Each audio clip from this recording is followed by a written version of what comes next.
வணக்கம். இன்னைக்கு நாம ஒரு ரொம்பவே ஆழமான அழகான ஒரு விஷயத்த கொஞ்சம் அலச போறோம். கிருஷ்ண யஜுர்வேதம்னு ஒன்னு இருக்கு. அதுல தைத்திரிய சம்ஹிதைங்கிற பகுதியில வர்ற ஸ்ரீ ருத்ர பிரஸ்னம் பத்தி தான் பேச போறோம். இதுல நிறைய அனுவாகம், அதாவது பிரிவுகள் இருக்கு. நாம முதல் சில பகுதிகளை மட்டும் எடுத்து அது என்ன சொல்ல வருதுன்னு கொஞ்சம் பேசி பார்க்கலாம். இது எப்படி இருக்குன்னா, ஆரம்பத்துல கொஞ்சம் பயமுறுத்துற மாதிரி ஆரம்பிச்சு அப்புறம் போக போக அடேங்கப்பா எல்லாத்துலயும் கடவுளை பாருங்கன்னு சொல்ற மாதிரி ஒரு பெரிய விஷயத்துக்கு நம்மள கூட்டிட்டு போகும். வாங்க இன்னைக்கு அதோட கவிதை நயத்தையும் அதுக்குள்ள இருக்கிற அர்த்தத்தையும் ஒரு நண்பர்கிட்ட பேசுற மாதிரி புரிஞ்சுக்க முயற்சி பண்ணலாம். ஆமா, நீங்க சொன்னது ரொம்ப சரி. ருத்ரம் சிவபெருமானோட ஒரு வடிவமான ருத்ரனை பத்தி பேசினாலும் அது வெறும் ஒரு துதி மட்டும் இல்ல. அதுக்குள்ள கோபம், கருணை, படைப்பு, அழிப்பு, அப்புறம் இயற்கை, சமூகம்னு ஏகப்பட்ட விஷயங்கள் இருக்கு. அந்த பார்வை தான் ரொம்ப முக்கியம். சரி, நாம கணபதி மந்திரத்திலிருந்து ஆரம்பிக்கலாமா? ஓ நிச்சயமா.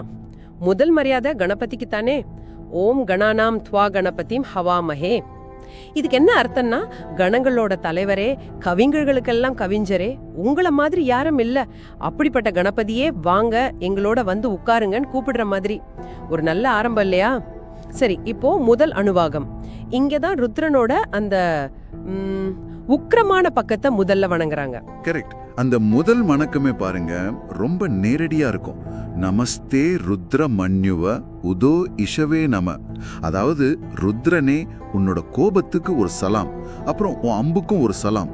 அடுத்து நமஸ்தே அஸ்து தன்வனே பாகுப்யாம் உதே நம. உன் வில்லுக்கும் வணக்கம், உன்னோட 2 கைகளுக்கும் வணக்கம். இது எப்படின்னா, ஒரு பெரிய சக்தியை நம்ம பார்க்கும்போது பயத்தோட இல்லாம முதல்ல அதோட பலத்தை ஏத்துக்கிட்டு அதுக்கு ஒரு மரியாதை கொடுக்கற மாதிரி. ஆமா ஆமா, வெறும் பயம் இல்ல, ஒரு மரியாதை. ஆனா பாருங்க, அடுத்த வரியிலேயே ஒரு அழகான மாற்றம் வருது. யாத்தா இஷு சிவத்தமா சிவம் பபூவதே தனு சிவா ஷரவ்யா யாத்தவ தயா நோ ருத்ரம் மிருடைய.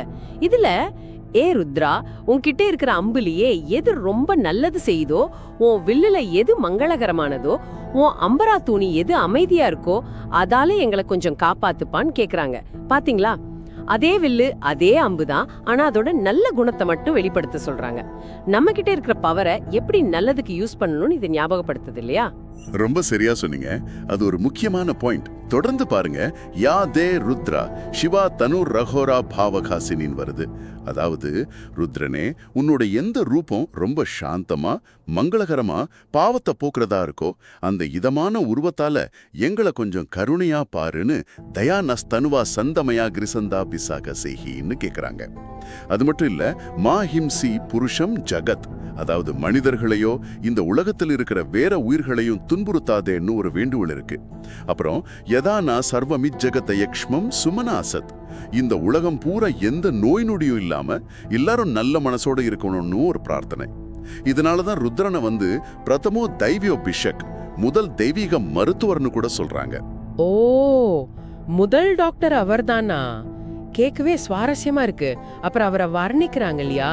செக்கச்செவேல்னு இருக்கிறவரு, நீல கழுத்துக்காரர், நீலக்குரிவோ விலோகித அப்படின்னு எல்லாம்.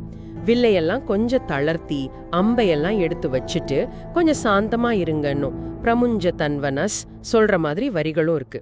சரி சரி, இப்போ இரண்டாம் அனுவாகம், அங்க என்ன ஸ்பெஷல்? இரண்டாம் அனுவாகத்துல பார்வை இன்னும் கொஞ்சம் பெருசாகுது. நமகங்கிற வார்த்தை, அதாவது வணக்கம்ங்கிற வார்த்தை திரும்ப திரும்ப வரும். ஆனா இது வெறும் சும்மா சொல்ற வணக்கம் இல்ல.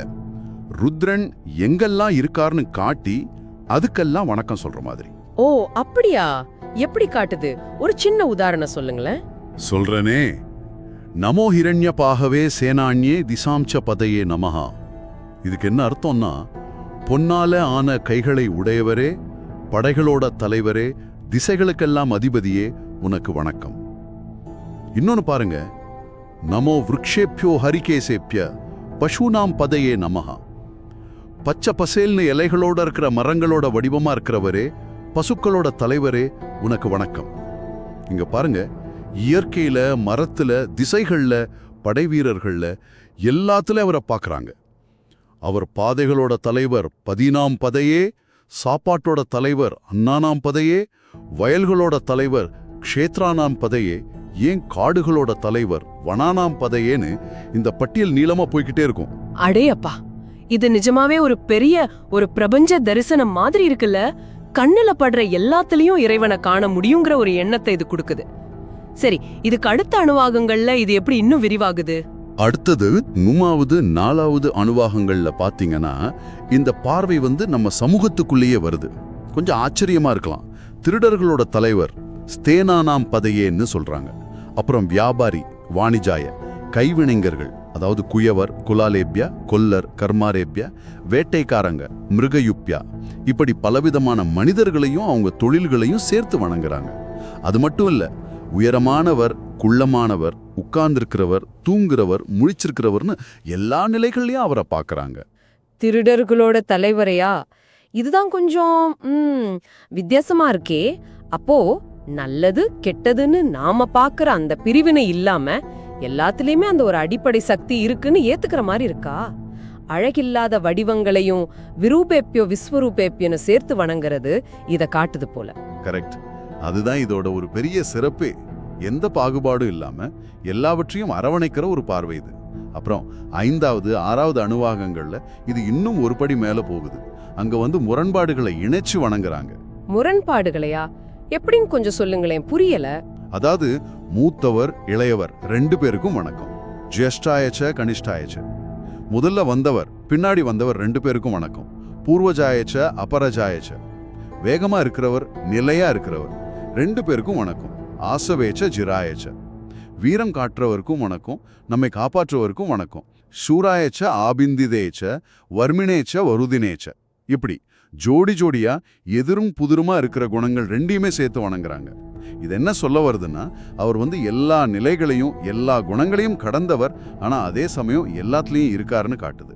ஓஹோ, அப்போ இந்த ருத்ர மந்திரங்கள்ங்கிறது வெறும் கோபமான சாமிய சமாதானப்படுத்துற பாட்டு மட்டும் இல்ல. இது பிரபஞ்சத்தோட ஒவ்வொரு சின்ன துகள்லையும், நாம பார்க்கிற ஒவ்வொரு தொழிலாளியிலையும், ஒவ்வொரு மரத்திலையும், நல்லது கெட்டதுன்னு நாம பிரிக்கிற எல்லாத்துலயும், ஏன் இந்த மாதிரி முரண்பாடுகள்ல கூட அந்த ஒரே தெய்வீகத்தை பார்க்க சொல்ற ஒரு பிரம்மாண்டமான, ரொம்ப கவித்துவமான பார்வைன்னு சொல்லலாமா? நிச்சயமா, ரொம்ப அழகா சொன்னீங்க. இப்போ நீங்க இதை கேட்டுட்டு இருக்கிறவங்களுக்கு ஒரு சின்ன சிந்தனை.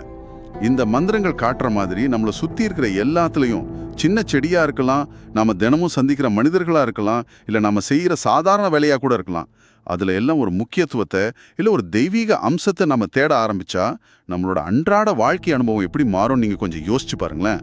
ஆமா, கண்டிப்பா யோசிக்க வேண்டிய விஷயம். இந்த ஆழமான வேத பயணத்துல எங்களோட இணைஞ்சு கேட்டதுக்கு ரொம்ப நன்றி.